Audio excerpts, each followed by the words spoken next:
Le constat est sans appel, la flambée des prix de l'énergie est préoccupante et elle commence à peser sur le budget des Français. Le prix du gaz et de l'électricité ne cesse d'augmenter depuis de nombreuses années.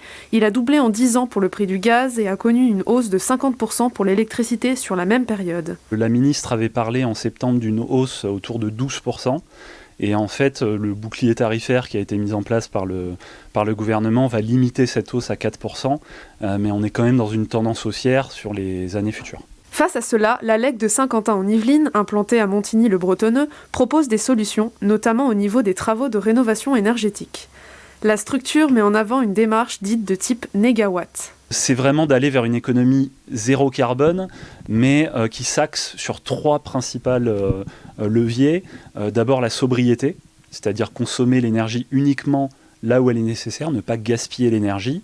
L'efficacité, avoir des équipements qui fonctionnent bien, se chauffer, la chaudière va rendre ce service, mais avoir une chaudière qui est efficace et qui ne gâche pas de l'énergie.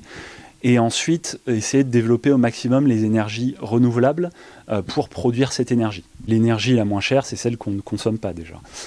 Donc au niveau des travaux qu'on peut faire, ça va être des travaux d'isolation thermique, de changement d'équipements vétustes, de vieilles chaudières, vieux radiateurs, de changement de vitrage. L'association sensibilise également aux éco-gestes, des changements d'habitudes simples et du quotidien qui tendent à limiter la hausse de consommation. Réduire d'1 degré la température de consigne du thermostat, on va pouvoir faire autour de 7% d'économie. Ensuite, bien régler la température de son frigo, essayer de faire à 4 degrés minimum, on va pouvoir économiser. Et également vérifier au niveau du congélateur qu'on n'a pas trop de givre. Dès qu'on a du givre, ça va faire des surconsommations. La LEC réalise sur rendez-vous des bilans thermiques, propose des améliorations et oriente vers des professionnels, des initiatives bienvenues pour freiner la hausse de l'énergie.